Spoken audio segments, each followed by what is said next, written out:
You're about to watch a short video from my 7-day trip in North Korea. Now before it starts, let me tell you 5 quick facts about traveling in North Korea. First off, you are not allowed to travel on your own. You must go on a pre-arranged tour that lasts anywhere from 1 to 10 days. Second, they take away your passport and your local guides monitor you for the whole trip. They take you to various locations at specific times and they only show you what they want you to see. And wandering on your own under any circumstances is not allowed. Third, every time you want to take a picture of anything, you need to ask your guides for permission. And taking pictures of soldiers, workers, construction sites, and many other things is forbidden. Fourth, the leaders are considered as gods in North Korea, and any sign of disrespect towards a statue, an image, or even a picture of them is a grave offense. And fifth, the only place where you can behave more or less freely is the hotel where you're staying, which is situated on an island. However, you can still get into trouble even there. For example, 2 weeks before my trip to North Korea, an American student was sentenced to 15 years in prison for trying to steal a poster from the hotel. Now that being said, I feel like many documentaries and videos have been made about the politics of North Korea, whereas I simply wanted to make a video that would show you how your day-to-day life would look if you went there as a tourist. So I didn't really want to offer my opinion about whether things were staged or honest or good or bad. So please judge for yourself and take everything with a little pinch of salt. I hope you enjoy it and cheers!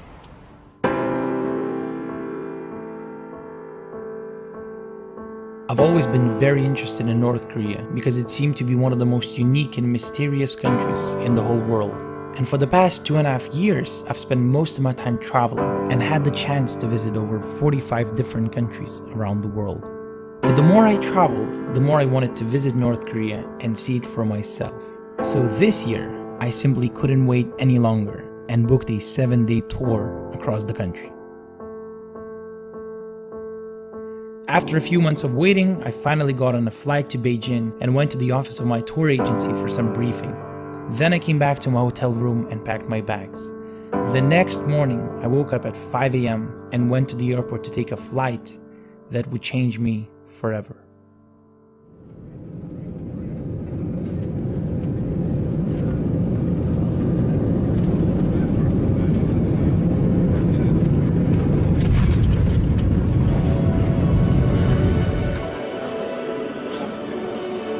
Okay, we're finally leaving the airport, going towards the bus. Once we landed in Pyongyang, we were met by 2 North Korean guides who would accompany us for the whole trip, and every single one of our actions had to be approved by them. I just got off the bus and I'm finally going to my hotel. This is the lobby. Oh man, it looks pretty good.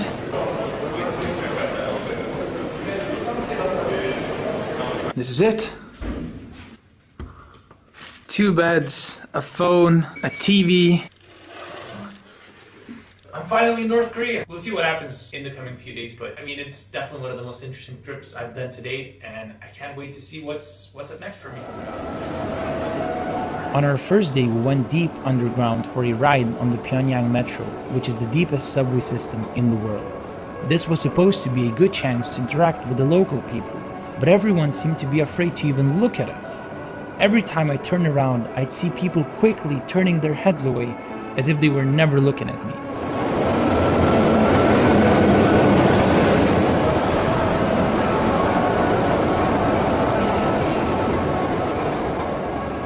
After the metro ride, we visited the Arc of Triumph, which was built in 1982 to commemorate Korean independence from Japan. There were quite a lot of people busy with their daily lives. Some kids were even playing football, and the tourists were allowed to join in.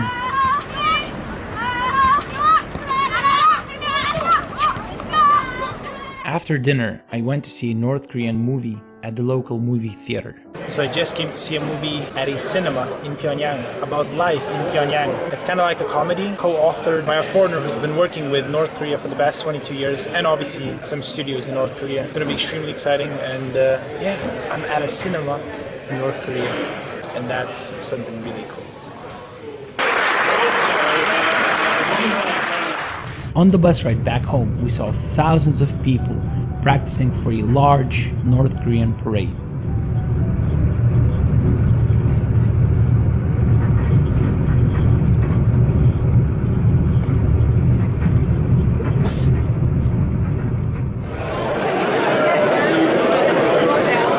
The next day I took part in the Pyongyang Marathon, which was begun in 1981. It was only the third year that the marathon has been open to amateur runners, and there were over 1,000 tourists running 10, 21 or even 42 kilometers. A week before my trip to North Korea, I fell off a motorbike in Vietnam and got my arm plastered for 3 weeks. Since I obviously couldn't run full speed, I walked the whole 10 kilometers. And quite surprisingly, this was one of the best decisions I ever made, because I was able to really see the surroundings and interact with the people watching the marathon. There's so many Korean kids running, and there's so many spectators! It's absolutely amazing, wow!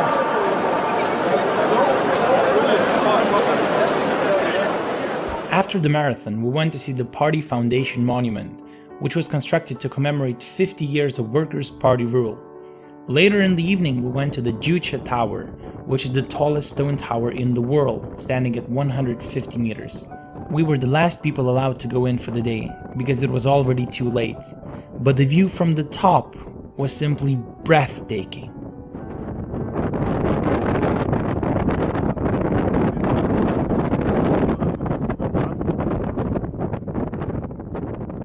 The next morning, the real tour started. We were taken to a kindergarten, where the kids performed a dance for us, and eventually invited all the tourists to dance along.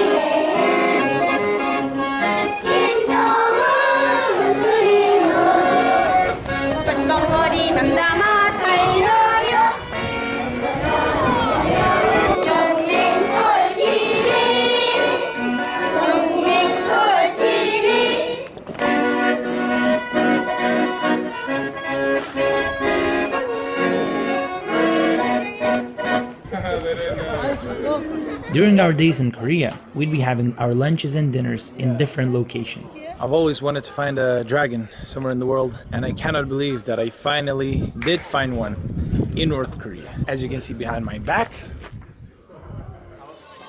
But in every single one of them, the waitresses would sing the same songs and invite the tourists to sing and dance with them. This was the first time we saw locals at a restaurant, and some people thought they came there for a reason.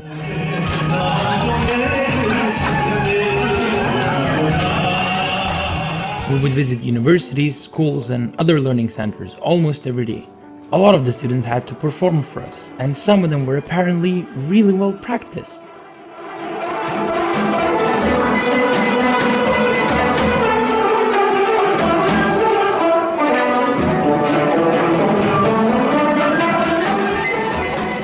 At one particular middle school, one young student kicked my ass at table tennis. However, back at the hotel, I was the king of the table. Sweet revenge.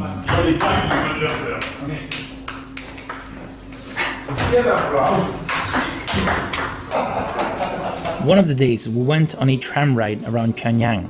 That was one of the highlights of the trip, because we were finally able to see at least a little bit of the local way of life.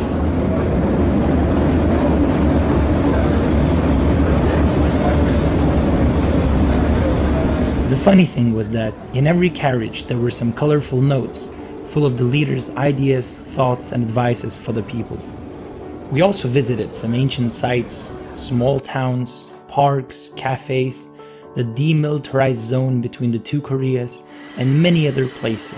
So we just came to a pizza restaurant in Pyongyang, and it looks like a nice pizza place.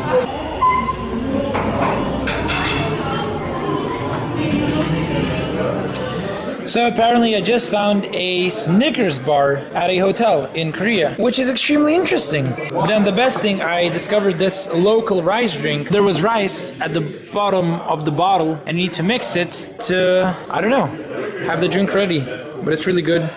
Thank you very much. Anytime, welcome. Yes, good bartender. Probably the most interesting day was the last day of my trip, which was also the birthday of their eternal president, Kim Il-sung. In the morning, we went to pay our respects and bow for the biggest dear leader statues in all of North Korea.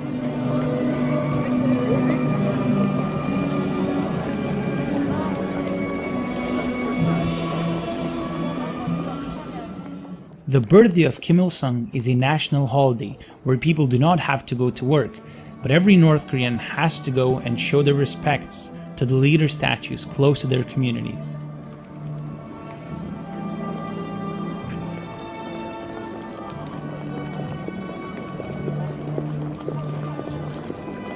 Afterwards, we went to see how hundreds of Korean women practice a beautiful dance wearing their national dresses.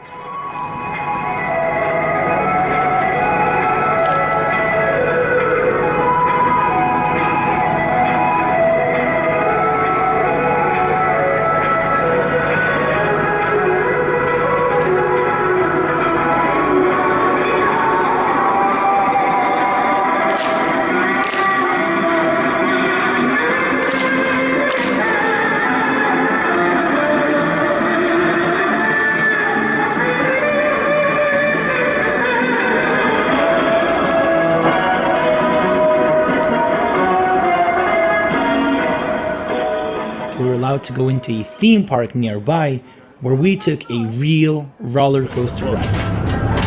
I'm at an amusement park in North Korea and I'm gonna go on a roller coaster now. So we'll see how it goes. Pretty exciting.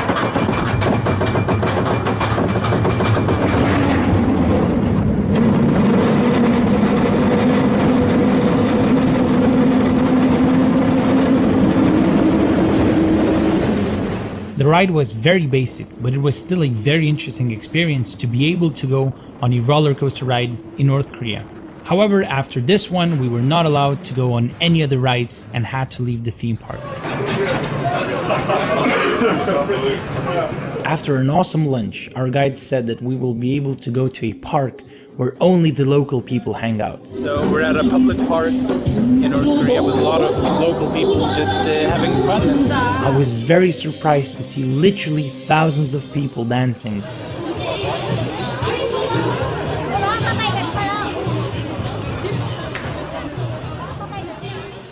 Throughout the whole trip, we didn't have any chance to talk with the local people except for our two North Korean guides. This was as close as we ever got to them, but even then there was no communication between us. After the park, our guides wouldn't tell us where we were going. They simply said it was a surprise. We went on a large yacht from which we saw some spectacular fireworks.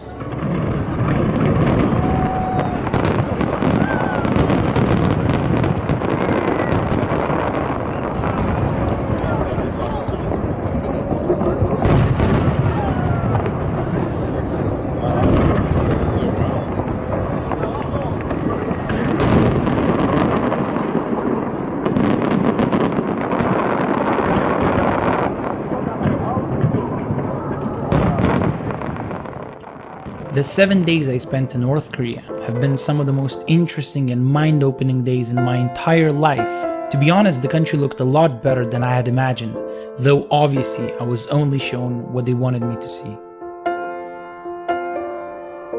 My guides were wonderful and friendly people who seemed to truly love their country and especially the dear leaders.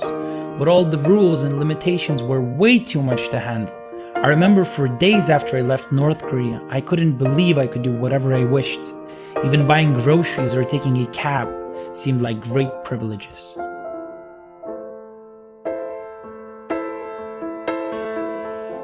To me, freedom is everything. Freedom to choose what to work, what to read, where to go, and where to live. It was sad to realize that millions of people did not share the same freedom simply because they were born in a different place.